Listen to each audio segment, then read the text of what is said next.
Goeiemôre, ek hoop dit gaan met jou goed. Nou ja, vanmôre is dit ons laaste boodskap vir 2025. En dan gaan ons almal so 'n bietjie lekker rus en ontspan en op vakansie gaan en dan trek ons weg in Januarie.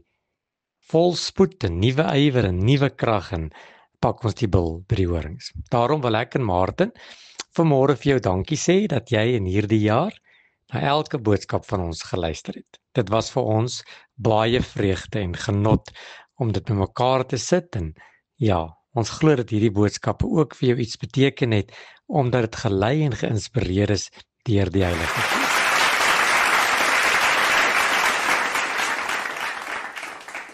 Gees. Daarom wil ek ook vir Martin sê dankie vir al sy harde werk om hierdie boodskappe so mooi te versorg en die prentjies by te sit. Martin, mag die Here jou dan ook ryklik seën.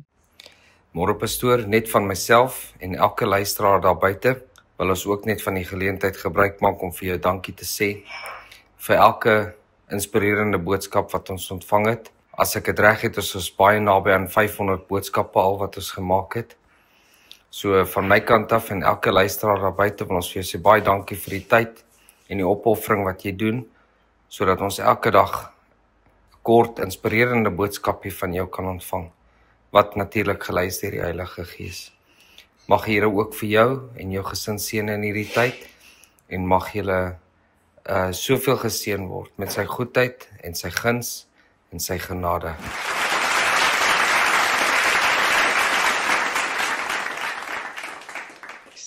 Ek wil vanmôre afsluit vir hierdie jaar met 'n baie bekende gedeelte in die Bybel. Klaagliedere 3 vanaf vers 22.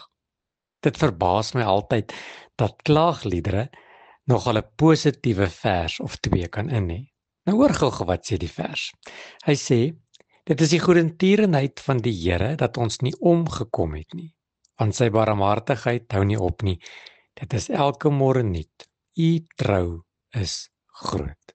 Jy sien, so aan die einde van 'n jaar moet ek en jy erken dat dit is as gevolg van die goedertierenheid van die Here, as gevolg van sy trou en sy liefde dat ons dit gemaak het. Dis nie omdat ons so oulik was of omdat ons so goed was nie. Dit was eenvoudig omdat die Here se hand oor ons was. Die Here het ons in hierdie jaar behoed en bewaar en gespaar. En ek wil jy moet vanmôre so vir 'n oomblik terugkyk en dan sal jy sien, sjoe, een ry voetspore, want die Here het jou deurgedra. Dit is sy goedheid wat gemaak het dat ons nie omgekom het nie en sy barmhartigheid wat ons herstel het en sy trou wat ons tot hiertoe gelei het. En dan dink ek aan daardie diep woord Ebenezer. Tot hiertoe het die Here ons gelei. En vanmôre wil ek vir die Here sê dankie dat hy ons tot hiertoe gelei het. Dankie vir 'n jaar wat verby is, waarin die Here vir ons goed was en waarin hy ons bewaar het. En ja, ons het moeilike tye beleef, hartseer tye. Ons moes totsiens sê vir geliefdes. Ja, ongelukkig was dit ook deel van die lewe. Maar die Here het ons in sy holte van sy hand gehou. En al het ons deur die dal van doodskade weer gegaan, was ons nooit alleen nie, want die Here was met ons. En daarom wil ek hê moet jy vanmôre voor jy die dag begin, voor jy dalk op vakansie gaan of so 'n bietjie afkry by die werk, gou saam met my hierdie gebed bid. Here, ek besef vanmôre, dis as gevolg van die goedertierenheid van die Here dat ek vanmôre nog hier is. Here, dankie. Dis so 'n klein woordjie, van vanmôre wil ons vir U dankie sê dat U met ons is, met ons was en met ons sal wees. Here, ons kyk uit met groot verwagting na die nuwe jaar en ek weet U gaan ook met ons wees. Amen.